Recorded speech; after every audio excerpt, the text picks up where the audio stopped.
Hello, ladies and gentlemen. If you don't know who I am, my name is Shook. I make videos for NBA. I make videos for NFL. All these videos, they get posted on this subreddit. It's called DF Sports with one S right here. I make updates with all the news that comes out throughout the day. Anything you need, I will be in this Reddit post before lock, answering questions. Anything about the slate, I will respond to. That'll be linked down below. And if you ever need to get a hold of me privately, you can get a hold of me on Twitter or Reddit Messenger. Both will be linked down below as well. Now, before we get into this slate, as you guys know, I show you my lineups each day. I forgot to pull them up before the NFL slate starts. And you guys know I don't sweat my lineups. So I'll just tell you how it went. So 2 days ago was a good day. 2 days ago it was a good day. The core absolutely smashed. Let me see if I can pull up the core from 2 days ago. And just show you guys. Yeah, it smashed. Kevin Durant, Kyrie Irving was the bust, and then Josh Green. Or I updated it again. It was Hardy, Kyrie, Katie, and Reed. Was a good night for me. Got into the cash. And then my main slate core for yesterday was Giannis, Nemhard, Noel, TJ McConnell, but then I swapped it to Luca, who was a must. He smashed, Nemhard smashed, Giannis smashed, and then Hardy was a letdown, but still we're on like Noel. Oh no, I swapped Hardy to Noel as a core player. So the core was Luca, Noel, Giannis, and Nemhard. And then I guess you could add TJ McConnell in there as well. But didn't get into the cash yesterday because I played Craig Porter Jr., unfortunately. So he just didn't play. I don't understand why. So 2 days ago was a good day. Yesterday was a bad day. And then hoping NFL should be a good day today, I'm hoping. So going to be a nice week overall. So we got a 2-game slate, the in-season tournament for Monday, the 4th of December. It's a really good slate for only being a two-game slate. I think there's a lot of interesting theory that could be involved here.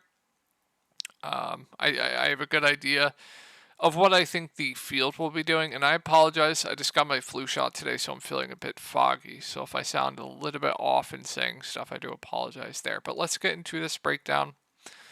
Boston at Indiana. So this is probably my favorite game to target on the slate, especially Boston. I think they clearly stand out as probably the one of, if not the best teams to target on this slate in a phenomenal matchup going up against the Pacers, who are giving up and in high scoring games just every single game. They're scoring a ton of points, which means their opponents have to score a bunch of points.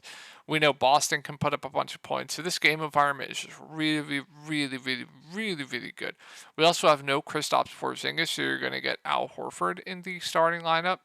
So looking at the rotation last game, they're also running a really tight rotation. I think it's really important for you guys to look at rotations after each game to study these things, and I try to do that with you guys sometimes. So obviously, White, Tatum, Brown, Holiday, Horford are going to be in the starting lineup. And on 2-game slates like this, sometimes you are going to have to find value that comes off the bench. So let's break down this rotation. So like I said, they're running a really tight rotation. Tatum got ejected, so that's why I only played 27 minutes. But they're playing Peyton Pritchard off the bench. They're playing Sam Hauser off the bench. They're mixing up the backup 5, so I probably wouldn't touch any of the backup 5 guys, but they're basically running pretty much a 7-man rotation right now in a really good environment, which makes these guys all really good plays to me. Tatum at the top, going to play huge minutes, probably close to 40 minutes, stat sheet stuffer, phenomenal spot, good defender, get blocks, steals. I think he stands out as a really good spend up on this slate. One of my favorite spend ups on this slate. I think he's the best spend up on this slate, most likely. Jaylen Brown at 8-2, I think is a very solid play. Should play mid-30s as long as this game stays close, which it should. Phenomenal spot. He could shoot the ball 20 plus times tomorrow. Has an insane ceiling. If this game puts up a ton of points, Jaylen Brown's probably going to have a decent game as well. Okay rebounder too, so his floor isn't low, but still kind of does have a low floor, but it's not like he's completely scoring reliant. So I think Jaylen Brown is a very, very solid play at 8.2K. Drew Holiday, Derek White, Al Horford. I really like all three of them. Point per dollar, I think I'd rank them Drew, Horford, White, but I think they're all very, very solid plays in their own rights. Drew Holiday is going to have the ball in his hands a decent amount. He probably has the higher floor between these guys. Similar ceiling as well. Al Horford as well. They all pretty much have pretty high floors and pretty high ceilings. So I think Drew, Horford, White are all very solid plays. Like I said, they're going to run a tight rotation. You're going to see big minutes for all three of these guys. More so White, Holiday. Horford will play low 30s. But yeah, Drew, good defender, can get those blocks, steals, etc. Going to stuff the stat sheet. Good rebounder as well. Should play big minutes at a phenomenal spot. He looks very solid. No Porzingis. Derek White, I think, is a solid play too. Now, I'd much rather play Drew Holiday over Derek White, but I think the field will agree with me there and probably want to play Drew Holiday over Derek White. So I think White would be an interesting pivot off a potentially popular Drew Holiday in tournaments, but I think they're just both pretty good plays in their own rights. And then Al Horford will start at the 5, play low 30s minutes. He's another guy that can stuff the stat sheet. I think it's a really, really good spot. So he looks very, very safe. There's just a ton to like with this Boston team. And then the bench, like I said, you're going to see decent minutes for Hauser. You're going to see some minutes for Pritchard. So I think if you want to get to those guys, that's fine. I think Hauser's a little bit safer.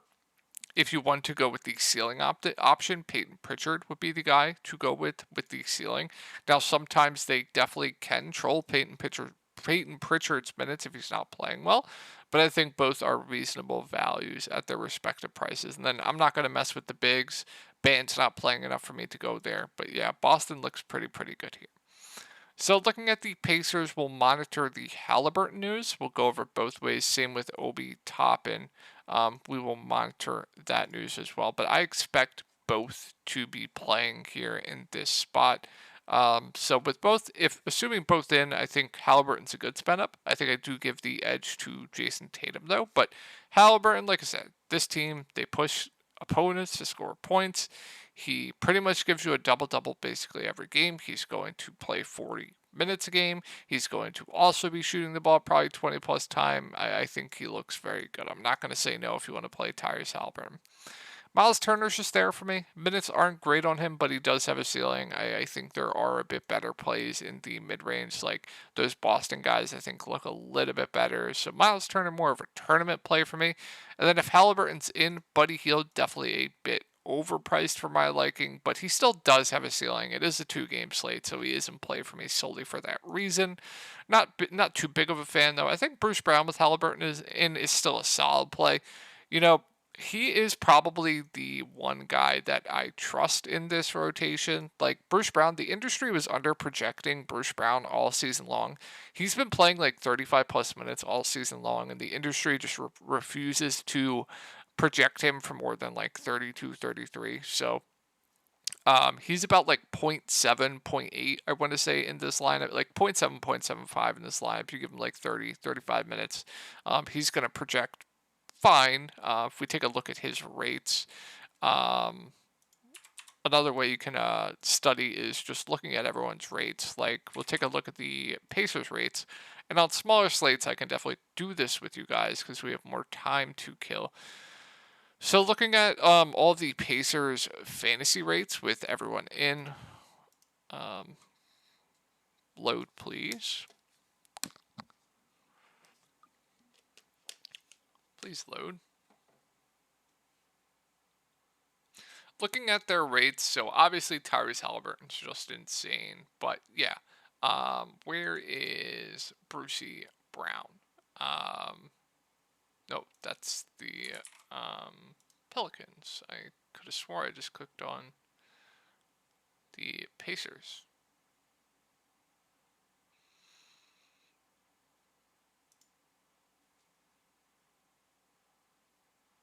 Well, that loads. I think Bruce Brown's a solid play, and then if Halliburton gets ruled out, even better. Mathurin in play. I mean, don't love it with Halliburton in, but he does have a ceiling. Naismith will probably get low 20s minutes, a fair value, and then Nembhard would get the backup point. He would be a solid value. Like I said, 2-game slate, we do have to consider bench guys.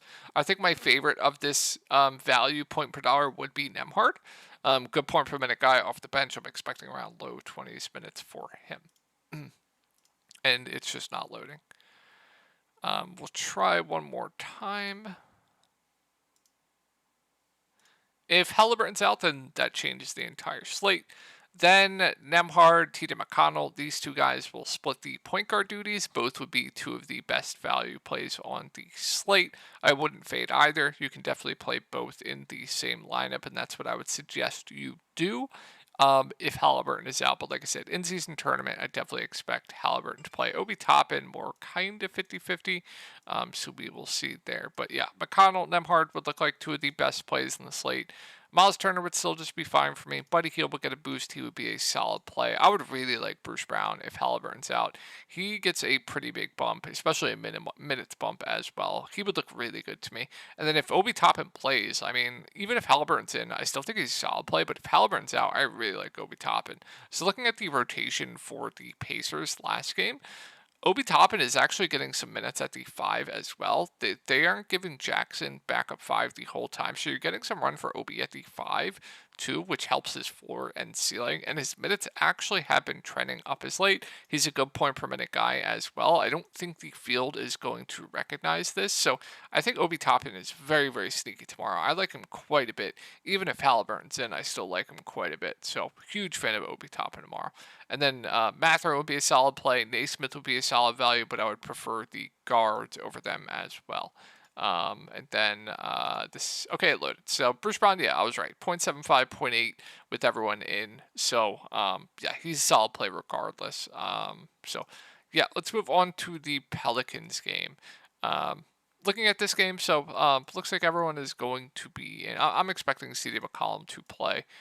Trey Murphy news not too important here. So looking at the price points for the Pelicans, the main three Pels, they're all in play for me. I think they're all fine options. I think Zion would be the guy I would go to. Looking at the Pelicans rates, Zion is the clear highest producer on this team, and then it's Jonas Valanciunas. So Jonas Valanciunas' minutes of late have been way, way up with no Larry Nance. I really, really like Jonas Valanciunas of late. I'm expecting low 30s minutes from him. He's the second best producer on this Pelicans lineup, and he's also over $1,000 cheaper than CJ and Ingram. So it's just an easy decision for me. I think Jonas is probably the best play on this Pelicans team if you are going to continue to give him around 30 minutes. So I really like Jonas on this slate. And then I'd rank them Zion, CJ, Ingram. So all three of the main guys, they're in play for me. They don't stand out at their price points. I think Jonas is the one that stands out the most to me. Herb Jones at 5'4", just priced right. Pretty safe play. Should play huge minutes. Good defender. And then I'm not going to play Dyson, not going to play Hawkins with everyone back. They're basically out of play for me. Najee Marshall, a bit pricey for my liking, so hard to go there. And then Alvarado probably plays low teens. Minutes off the bench. A fine dart for large field tournaments. And then Zeller will get the backup 5. Don't think it's necessary to go there. Let's move on to the last team of the night here. So Trey Lyles apparently was ruled out on DraftKings yesterday, but played. So that's weird. Keep an eye on Trey Lyles there. If he's out, I think JaVale McGee would be a good value at 3.8, who would get the backup 5.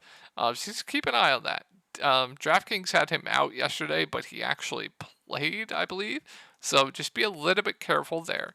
But Sabonis at the top, Fox at the top. I mean, I think they're both two pretty good spend ups. I do give Sabonis and Fox the edge over the Pelicans spend ups. I definitely like both of them a bit more than the Pels spend ups. The wings, it's just disgusting. Malik Monk's gaining minutes of late. Even with everyone back, his minutes have stayed the same. So it's kind of hurting guys like Kevin Huerter, Keegan Murray, Harrison Barnes. So if I had to pick one of these guys, I think Malik Monk would be my favorite play of this grouping. Best point per minute guy between the two. Also going to be running that bench unit as well, which helps him. So I think it's pretty clear to me. I think Malik Monk is the best play of Keegan Murray, Kevin Huerter, Harrison Barnes. But all fine tournament plays for me. I think Malik Monk I like the most. Sasha, he'll be in the rotation, fair value. And then, like I said, I like JaVale McGee if Trey Lyles is out. Good point per minute. Don't have a ton of value on the slate pending Halliburton news. If you give him like 15 to like 12, 14 minutes at this price point, 3.8, which is reasonable, I think more often than not he is going to pay off for you. So I do like JaVale McGee for value if Lyles is out. If Lyles is in, then I think Lyles is a solid value. So I think that's going to wrap it up for this video, guys. I hope you guys had a great off day today, and I will talk to you all in the next one.